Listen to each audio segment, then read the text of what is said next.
Super N, primeiras notícias. Você que está nos ouvindo, nos assistindo agora pelas redes sociais, a gente vai tratar de um assunto agora que tem a ver com toda essa euforia que está tomando conta das eleições este ano, principalmente nas redes sociais. Quem está empolgado mesmo em relação a compartilhamentos, em relação... Tem gente fazendo enquete por conta própria e presta atenção. Tem muita coisa que é proibida aí pela Justiça Eleitoral e você pode estar fazendo coisa errada e nem sabe disso. E quem está aqui com a gente é o Henrique Carvalho, especialista em marketing político digital. Foi meu companheiro de bancada no programa Eleições 2018 e agora está aqui também para trazer esclarecimentos para o Super N. Bem-vindo, Henrique. Quase um sócio da Rádio Super já, né, Delma? Bom dia, Delma. Bom dia, Rodrigo. Bom dia, ouvintes da Super N. Henrique, então vamos lá. Vamos começar pela questão das enquetes, que foi o que realmente, né, em toda essa discussão sobre fake news, tomou conta na semana passada. Um artista conhecido, um apresentador conhecido, por conta própria, fez uma enquete. Ele queria saber em quem os seguidores dele iriam votar para um determinado cargo nas eleições deste ano. E um seguidor foi lá e avisou para esse apresentador que isso era proibido. E ficou aquela dúvida, é proibido? É permitido? Então a gente te pergunta, pode fazer enquete nas redes sociais nesse período? Não pode. Desde o dia 20 de julho está proibido qualquer tipo de enquete, qualquer tipo de sondagem que não seja a oficial, né? Que os institutos de pesquisa, por meio de uma metodologia científica, fazem, registram no órgão, né? Que seja o TRE do Estado, que seja o TSE. Então, você que está ouvindo, não faça a pesquisa na sua rede social, porque você pode ser multado. No seu CPF, você pode ser multado pela Justiça Eleitoral. Isso mudou. Por que ainda há uma dúvida, Delma? Porque até 2012 se podia fazer esse tipo de sondagem, de enquete, dentro do período eleitoral. Mas com aquela mini reforma eleitoral que foi feita, a partir dali não se pode mais fazer esse tipo de ação. Então hoje é um crime eleitoral fazer pesquisa desde o dia 20 de julho até hoje, dentro desse período eleitoral nosso. E considerando, Henrique, o poder que as redes sociais têm hoje de influência sobre a opinião pública, faz sentido que haja essa proibição, sobretudo quando a gente está falando de pessoas, de figuras públicas, como disse a Delma, por exemplo, que tem muitos seguidores, né? E aí, sem um critério técnico, científico, como tem os institutos de pesquisa que têm a expertise para fazer isso, existe um poder de influência, né? Existe também a militância digital hoje que pode ir lá votar, querer aparecer mais na enquete de determinado candidato, né? Com certeza, e a gente sabe que isso pode influenciar de certo modo quando a gente tem aqueles votos que, eu vou votar no candidato X porque ele está na frente, eu não quero perder meu voto. Vai na onda. Então eu vou, se o candidato X está na frente, então eu vou mudar meu voto, eu não quero perder meu voto, e isso sim pode influenciar. E isso é uma das coisas que é proibida na rede social hoje.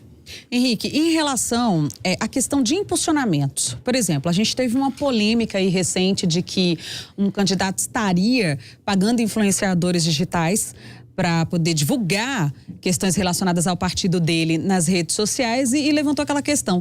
Quando é que a pessoa, né, o seguidor, quando é que a pessoa física, o público, gosta de um candidato, quero fazer uma divulgação dele na minha rede social, eu quero impulsionar. É tipo aquela questão antiga, eu posso pintar o nome e o número do meu candidato no muro da minha casa? É a mesma coisa? É liberado ou o impulsionamento está proibido para a pessoa física?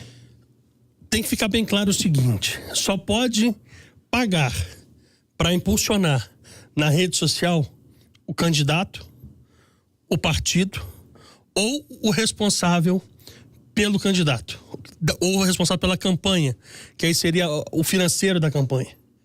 Ninguém mais pode pagar sequer um centavo para impulsionar conteúdo. E se você fizer isso, você pode prejudicar não só o seu candidato, como também você pode se prejudicar, que a multa também pode ser feita no seu CPF também. Então você também está correndo o risco de ser multado pelo Ministério Público, pelo TSE, pelos órgãos que cuidam da eleição. E o uso de robôs, Henrique, é muito comum agora nas redes sociais as pessoas usarem esses robôs. A gente já teve uma polêmica dessa na eleição desse ano. Como é que, primeiro, para o nosso ouvinte entender, como é que funciona a questão dos robôs nas redes sociais e é permitido usar ou não se isso for descoberto? Só completando o que a Delma perguntou, a multa ela pode ser de 5 a 30 mil reais ou o dobro do valor que você usou no impulsionamento. Tá? Então isso é muito grave, você pode correr esse risco se você pagar do seu próprio bolso o impulsionamento para o seu candidato. Você pode manifestar espontaneamente. Você que é um usuário, né, que é um influenciador digital, você quer espontaneamente falar do seu candidato, você pode. O que você não pode é pagar para que amplie a entrega desse conteúdo. Com relação à sua pergunta, Rodrigo, robôs, como é que o que ele não é permitido na internet? Porque a gente viu, principalmente na eleição americana, onde máquinas, ou seja, robôs mesmo, eles simulam as interações humanas dentro das redes sociais. Principalmente o Twitter usa-se muito. Então, uma máquina, um robô, ele cria conteúdo, Cria perfis? ele cria perfis ali e ele posta os conteúdos também automaticamente.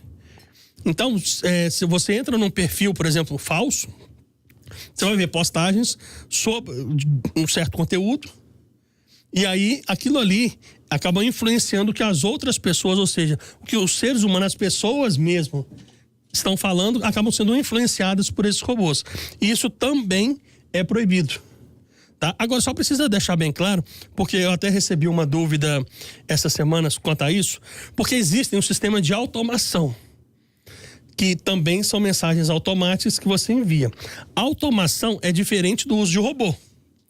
Tá? Então, o robô é aquele sistema onde você vai influenciar com produção de conteúdo, não precisa ser falso, pode ser um conteúdo verdadeiro, mas não tem uma interação humana ali por trás, é tudo máquina, tudo automático. E a automação, como funciona a automação? Seria o chatbot do Messenger do Facebook, aqueles programas que você pode contratar para fazer a interação no Instagram, se você quer automatizar quando alguém te segue, você mandar uma mensagem automática. Isso é diferente do uso de robô para influenciar o que se é falado na mídia online. Ô Henrique, para que a gente possa entender melhor esse assunto, como é que o usuário da rede social, e principalmente do Twitter, que é onde tem mais esse espaço de criação dos robôs, o usuário pode identificar, olha, essa publicação aqui, ela foi feita por um robô, ela não foi feita por uma pessoa real, digamos assim? Basta você entrar no perfil que você está duvidando desse conteúdo, você vai ver que normalmente esses perfis, eles possuem lá um nome X, com números na frente. Por quê? Porque são perfis criados em série. Então, e você vai ver também que ele fala só de um assunto. Ele não tem, como você, real, vários assuntos que ele fala do cotidiano. Ele bate na tecla sempre daquilo que ele foi pago, que ele foi criado, né? Que ele foi criado para fazer. Então, é muito fácil de se identificar. Então, você vai ver, XYZ003 é o perfil. Então, ou seja, são perfis criados também automaticamente com o único intuito de influenciar o que se fala na rede. Henrique, a gente está falando aqui, a gente colocou situações específicas para você, né? Em relação ao que pode e o que não pode ser feito na internet. Mas o que é que você, enquanto especialista em marketing político digital e observador do cenário, você está acompanhando isso há muito tempo e houve uma intensificação agora com o início da campanha, né? Com o início que já está quase acabando a campanha. Mas o que é que você tem visto, assim, de mais comum, que é mais corriqueiro, as pessoas estão insistindo em fazer e isso não pode? Tem essa questão que foi a nossa abertura aqui, né? Que é a questão das enquetes. Né? Tem muita gente achando que isso é brincadeira e tá fazendo ali no tom de humor, de tentar adivinhar o que vai acontecer nesse cenário. Essa questão das enquetes é bem visível. Eu vejo também os candidatos perdidos aí, não seria nem o proibido, tá? Mas a linha de estratégia, alguns candidatos perdidos ainda com relação ao conteúdo. Tá? Não definindo muito bem. E também aquela questão que a gente debateu durante o programa Eleições 2018, e a gente vê que agora o impulsionamento, a verba está aumentando cada vez mais, né? Já estamos batendo quase a casa dos 20 milhões que Facebook e Google juntos estão arrecadando nessa eleição. Mas nesse caso, correta e legal corretamente, né? pelos candidatos. Sim, agora essa é a novidade, não entra como erro, né? Mas erro se a estratégia for feita de maneira equivocada, né? Que você vai acabar desperdiçando verba sua. Mas é uma forma de atingir, né, sim, o eleitorado, principalmente porque os políticos, eles esquecem um pouco desse lado digital, né? E acabam deixando tudo para a última hora. E quando se tem esse trabalho muito forte na última hora, se acaba tendo que gastar mais porque o trabalho não foi pensado, não foi desenvolvido durante um período maior. Muito bem, a gente conversou com Henrique Carvalho, especialista em marketing político digital, nos dando dicas e nos ajudando a entender melhor como é que funciona essa legislação digital durante as eleições. Você, candidato, você, eleitor também, fique atento a essas dicas que daqui a pouquinho, inclusive, vão estar no supernoticiafm.com.br. Henrique, obrigado pela presença, pela entrevista mais uma vez aqui, é um prazer. Eu que agradeço, Rodrigo, Delma, e um bom dia a todos.